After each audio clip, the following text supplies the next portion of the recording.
دوستو آج کی اس ویڈیو میں ہم بات کریں گے ہماری دنیا کے سب سے امیر دیش یعنی قطر کی رائل فیملی کے بارے میں کہ آخر قطر کا جو شاہی خاندان ہے اس کا اتہاس کیا ہے اور اس نے قطر پر حکومت کرنا کب سے شروع کی تھی اور ان لوگوں نے قطر کو اتنا زیادہ طاقتور اور دنیا کا سب سے امیر دیش کیسے بنایا۔ شاہی خاندان کے ساتھ ساتھ آج کی ہماری اس ویڈیو میں قطر کے جو موجودہ کنگ ہیں یعنی حکمران ان کے بارے میں بھی بات کی جائے گی کہ آخر قطر کا موجودہ کنگ کون ہے، ان کا اتہاس بھی کیا رہا ہے اور وہ پچھلے صرف چند سالوں کے اندر ہی دنیا کے سب سے طاقتور نیتاؤں میں سے ایک نیتا کیسے بن گئے۔ اتنا ہی نہیں، ہم جانیں گے تو یہ بھی کہ قطر کے جو موجودہ کنگ ہیں کہ جو اتہاس میں کسی بھی عرب دیش کی گدی پر بیٹھنے والے سب سے کم عمر کے کنگ تھے، جب وہ اپنے دیش کی گدی پر بیٹھے تھے تو ان کو کس طرح کی بڑی بڑی پریشانیوں کا سامنا کرنا پڑا تھا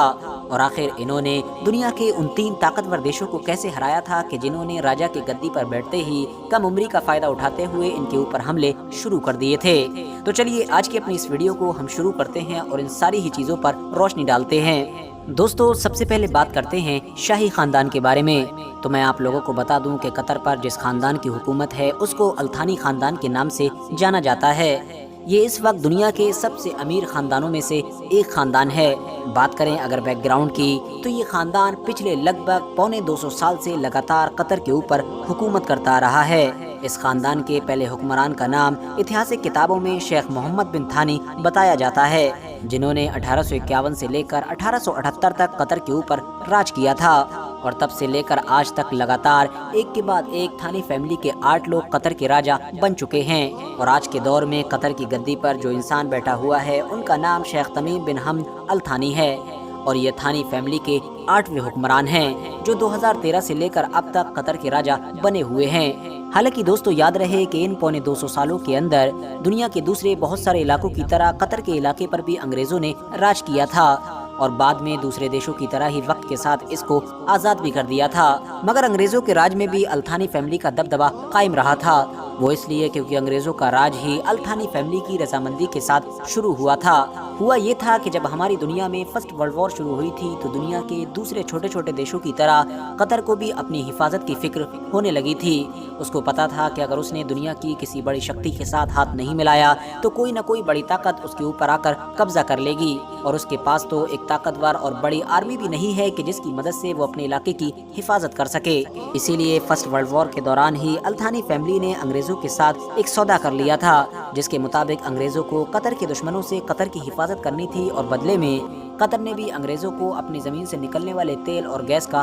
حصے دار بنا دیا تھا۔ اس حساب سے ان دونوں کا یہ گٹھ جوڑ چلنے لگا تھا۔ حالانکہ دوستو الثانی خاندان کے اتہاس میں جتنے بھی حکمران ہوئے ہیں ان میں اگر سب سے زیادہ کامیاب کسی کو مانا جاتا ہے اور سب سے زیادہ شہرت اگر کسی کو ملی ہے تو وہ ہیں خاندان کے 7ویں کنگ کہ جن کو حمد بن خلیفہ الثانی کے نام سے جانا جاتا ہے۔ یاد رہے کہ یہ وہی حمد بن خلیفہ الثانی ہیں کہ جو نہ صرف قطر کے موجودہ کنگ کے فادر یعنی والد ہیں بلکہ ساتھ ہی ساتھ 1995 سے لے کر 2013 تک قطر کے بادشاہ بھی ہوا کرتے تھے۔ قطر آج یہ جو اتنا زیادہ امیر ہے اور اتنا زیادہ طاقتور بن چکا ہے اس کا سب سے بڑا کریڈٹ اسی انسان کو دیا جاتا ہے کیونکہ یہی وہ انسان تھا کہ جس نے قطر کی تصویر کو بدل کر رکھ دیا تھا۔ اپنی بادشاہت کے دور میں تو انہوں نے اپنے قطر کے لیے بڑے بڑے کام کیے ہی مگر جاتے جاتے بھی یہ پوری دنیا کو حیران کر گئے۔ دراصل ہوا یہ کہ سن 2013 میں اچانک سے انہوں نے اپنے کچھ خاندانی لوگوں کی موجودگی میں اپنی گدی کو چھوڑ کر اپنے بیٹے کے حوالے کر دیا۔ اس وقت انہوں نے اس کی وجہ اپنی بیماری اور بڑھتی ہوئی عمر کو بتایا تھا اور یہ سندیش دیا تھا کہ وقت کے ساتھ ہر علاقے کو ایک نئے ینگ لیڈر کی ضرورت ہوتی ہے۔ یاد رہے دوستو کہ موجودہ عرب دنیا کی لگ بھگ سبھی حکومتوں میں یہ رواج چلا آ رہا ہے کہ بادشاہ اس وقت تک اپنی گدی نہیں چھوڑتا ہے کہ جب تک اس کی موت نہ ہو جائے، یعنی اس کے بیٹے یا پھر اس کے چھوٹے بھائی کو سلطنت کی گدی اسی وقت ملتی ہے کہ جب پرانے بادشاہ کی موت ہو جاتی ہے۔ مگر قطر نے نہ صرف اس پرانی پرمپرا کو توڑا بلکہ یہ ثابت بھی کیا کہ ایسا کرنا بہت ضروری ہے اور ایسا اس لیے کہہ رہا ہوں کیونکہ حمد بن خلیفہ الثانی نے گدی چھوڑنے کا جو فیصلہ لیا تھا وہ یقینی طور پر کامیاب ثابت ہوا۔ دراصل دوستو ویسے تو حمد بن خلیفہ الثانی کے دور میں ہی قطر نے کامیابیوں کی نئی بلندیوں کو چھو لیا تھا मगर फिर भी जो कुछ फील्ड्स ऐसे रह गए थे कि जिसमें हमद बिन खलीफा कतर को कामयाब न कर पाए थे, उसमें उनके बेटे यानी कतर के अगले राजा तमीम बिन हमद अल थानी ने कामयाब कर दिया। ऐसा माना जाता है कि अगर कतर को अमीर और ताकतवर हमद बिन खलीफा अल थानी ने बनाया है तो कतर को इंटरनेशनल लेवल पर पहचान उनके बेटे यानी तमीम बिन हमद अल थानी ने दिलाई है,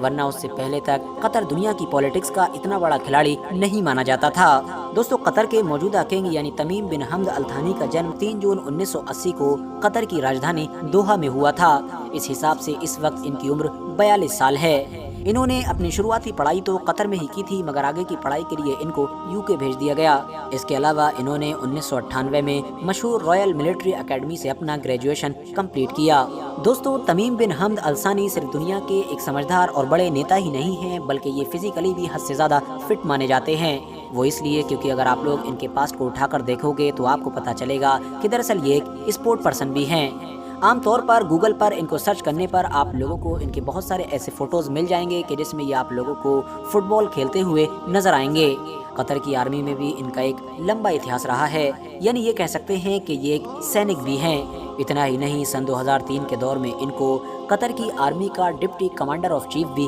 बनाया गया था, तो इससे अंदाज़ा लगाया जा सकता है कि ये फिजिकली कितना ज़्यादा फिट हैं। सन 2022 का फीफा वर्ल्ड कप जो कतर में हो रहा है, इसको भी मुमकिन बनाने का क्रेडिट अगर किसी इंसान को जाता है तो वो सिर्फ और सिर्फ तमीम बिन हमद अल थानी हैं, क्योंकि सन 2003 से ही, यानी तब से कि जब से ये कतर की पॉलिटिक्स में सही तौर पर इन्वॉल्व होना शुरू हुए थे, तब से ही इन्होंने लगातार इस चीज़ को लेकर कोशिशें शुरू कर दी थी। कतर के अंदर फुटबॉल से रिलेटेड ऐसा माहौल बनाना शुरू कर दिया था, और सन 2010 में इन्हीं कोशिशों के नतीजे में ही कतर सन 2022 के फीफा वर्ल्ड कप की होस्टिंग लेने में कामयाब हो पाया था। होस्टिंग मिल जाने के बाद भी कतर के सामने जो बड़ी बड़ी मुश्किलें थीं, यानी कि ज़्यादा से ज़्यादा स्टेडियम बनाना, पूरे कतर के नक्शे को बदलना, वो सारी जिम्मेदारियां भी इन्हीं के सर पर थीं, और यकीनी तौर पर पिछले 7 से 8 साल के अंदर ये सारा काम इन्हीं ने करवाया है। RH नेटवर्क के नॉलेजेबल फ्रेंड सन 2017 में अचानक से अरब दुनिया के 4 बड़े देशों ने, यानी कि सऊदी अरबिया, मिस्र, UAE और बहरीन ने कतर के ऊपर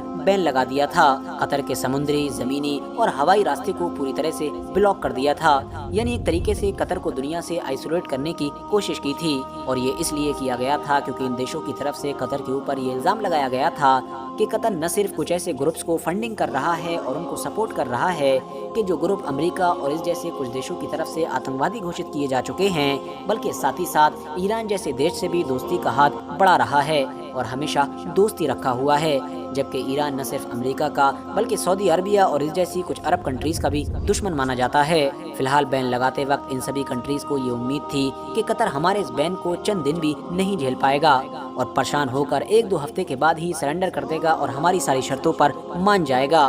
बात करें अगर शर्तों की, तो इन सारे देशों की तरफ से इस बैन को हटाने के लिए कतर के ऊपर कुछ इस तरह की शर्तें रखी गई थीं, जिनमें एक शर्त ये थी कि आपको सबसे पहले ईरान के साथ सारे रिश्तों को ख़त्म करना होगा। इसके अलावा अल जज़ीरा नाम का वो मीडिया चैनल कि जो दुनिया के सबसे मशहूर मीडिया हाउसेज में से एक हाउस है, उसको पूरी तरह से शट डाउन करना होगा, यानी उसको बंद करना होगा। दोस्तों, आपकी नॉलेज के लिए बताता चलूँ कि आप में से बहुत सारे लोग जिस अल जज़ीरा न्यूज़ चैनल को फॉलो करते हैं और उसकी न्यूज़ देखते हैं, वो दरअसल कतर का ही है और कतर गवर्नमेंट की तरफ से ही उसको चलाया जाता है। इसके अलावा एक शर्त टर्की के साथ भी जुड़ी हुई थी और वो शर्त ये थी कि तुर्की के साथ आप जो मिलिट्री कोऑपरेशन कर रहे हैं उसको भी ख़त्म करना होगा।